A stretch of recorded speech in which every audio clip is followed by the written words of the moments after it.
All right, my friends out there in YouTube land, this is Rockin' Dave, North Fort Myers, Southwest Florida. And I always get asked about my right hand technique, my rhythm technique. And it is based off concepts of syncopated rhythms, which you'll find in a lot of Latin jazz music, Latin jazz fusion. There's a couple of people where I got the idea from, the song, the Doobie Brothers song, Long Train Running. You have this.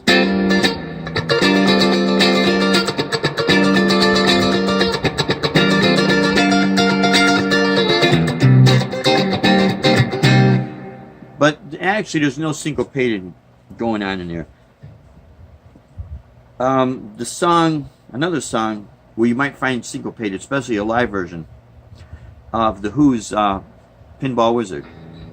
You got this going on.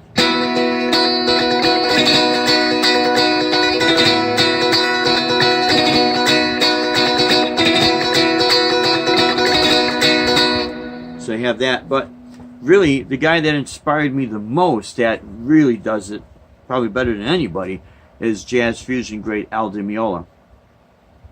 And especially when you hear it on the acoustic, you could definitely hear it.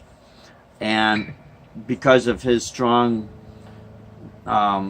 way of playing jazz fusion and fusion Latin music, so you have that syncopated rhythm going on. That's why he's able to do it. Plus, he also played percussion. So it's basically approaching a rhythm as almost a percussive type instrument. So really, this hand, your fretted hand, would play notes, where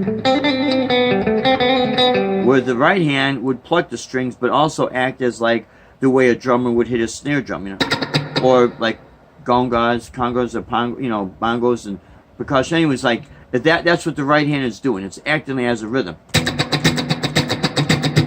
Now, I'm going to slow this down so you can see exactly what I am doing. The secret is, basically, when you're holding your pick, when you're going downward, the tip is facing upward on a slight angle. When you're coming back up, the tip of the pick is slightly on a downward angle, so it's not going to dig into the strings, So it's like you're brushing across the strings. Real nice.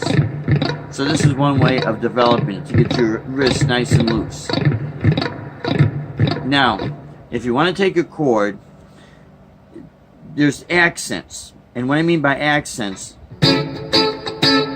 actually, the way when I hear the chord sound out, that's its accent. So it looks like my hand is pulsating down, because the reason why I'm doing that, when I push down, I want the notes to sound out. When I release, I'm just muting the strings. I'm not taking my fingers off, because if I would take my fingers off, you get that.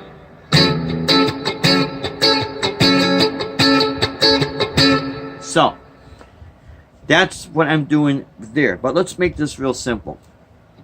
Let's take a chord. In this case, I'm playing F sharp minor 7, which is this.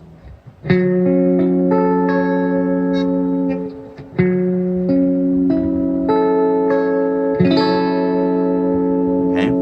but you could play this in any chord, but it really does work with a bar chord, because you got your hand, you want to control your hand.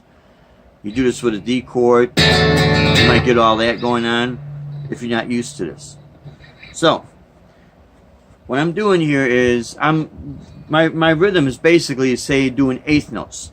What's an eighth note is 1 and 2 and 3 and 4 and 1 and 2 and 3 and 4 and. If you could see that, 1 is down and is up. So once you get used to this,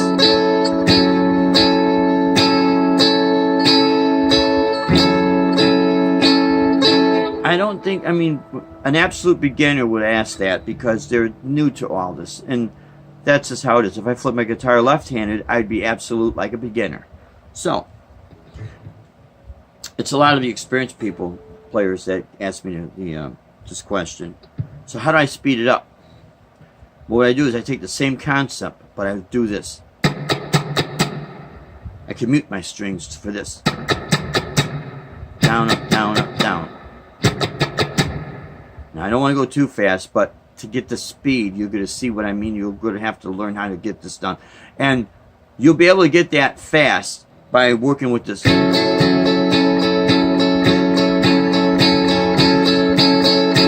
speed it up a little bit.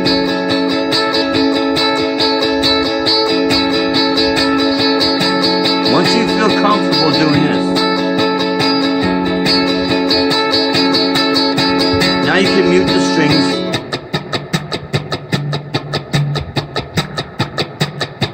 It's the exact same thing, except faster.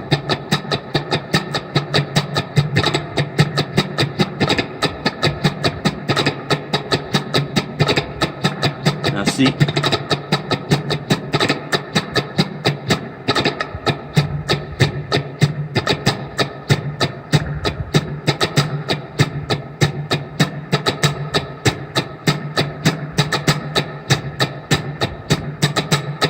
Could you see this?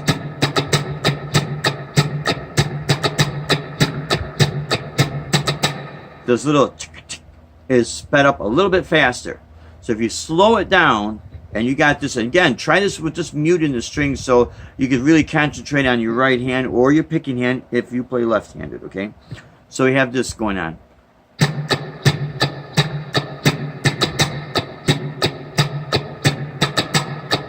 This is the start of it, of developing it.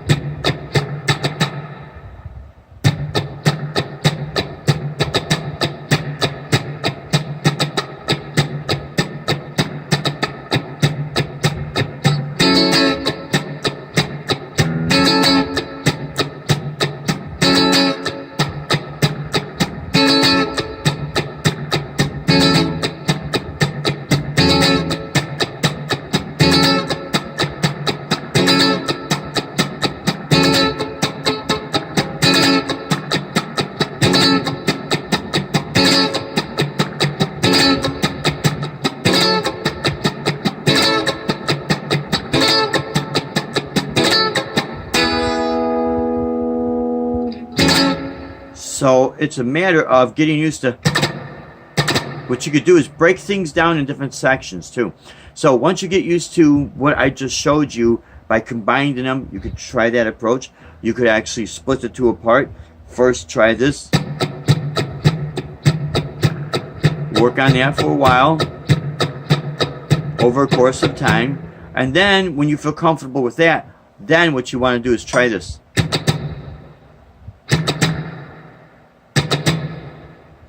It's just real fast. Da-da-da. Think of it like a flam on a drum. Da-da-da, you know? Da-da-da, da-da-da, da-da-da. That's basically what it is. Now, I'm going to go ahead and just improvise a muted strum here.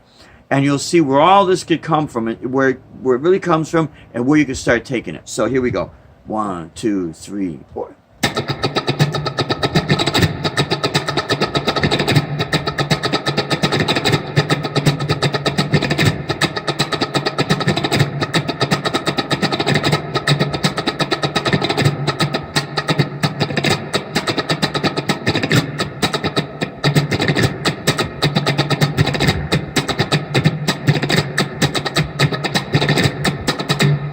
So if you can imagine what drummers do, it is trying to get that same concept in your mind, and then your right hand or your picking hand becomes what that drummer would do. Eventually, you will be able to get it to the point where when I do these single string muted strums, meaning I'm actually playing one single string and trying to mute the other string.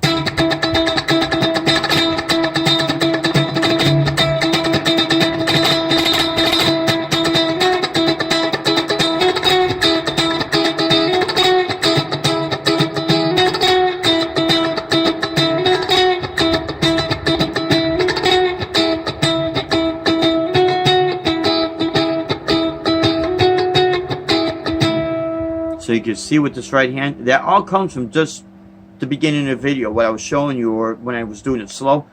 That's basically what you can take it to. Now, what I'm doing here, just for this demonstration, so you get used to single string rhythms. In this case, I'm playing E, to F sharp. Basically, mostly writing on E. E on the 3rd string, G, and that's your 9th fret. When I go to my F sharp, it's going to be same string, 3rd string, but on the 11th fret. That's F sharp. But this is what I got. So you see this going on here? All this does is cover these strings from ringing out. And if you see my hand almost like barred, I'm not playing those bottom strings. I'm using the flesh of this finger to mute out the bottom strings. It'll start to make sense.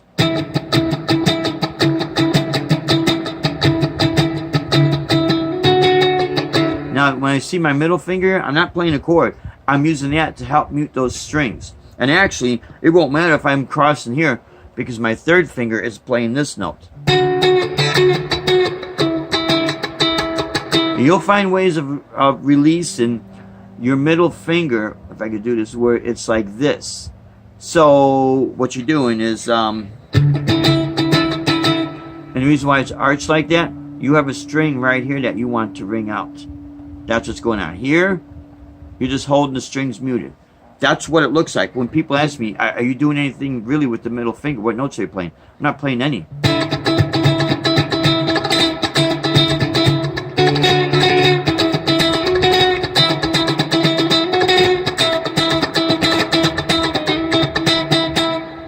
So when I hear that dun dun dun, it's almost like if you play any funk music where there was horn section, sometimes the horns and the drums would all hit. They'll be like dun dun dun.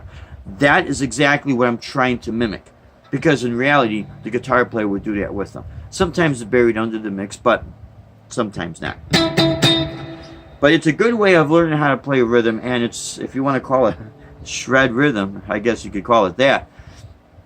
But it's the one question that I get asked probably the most, is how do I get that going?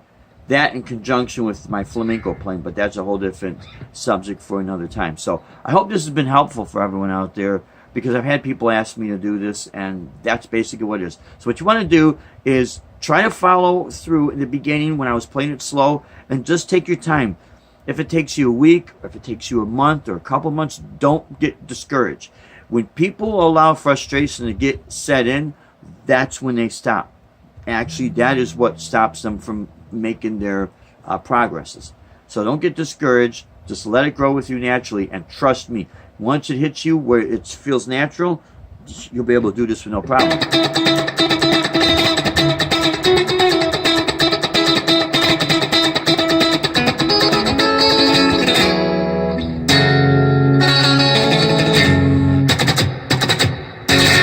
Alright, my friends, hope you enjoyed. Thank you for watching. Leave a comment if you like down below, and let's see what your reaction is to this. Anyways, till next video, rock on, and as always, God bless.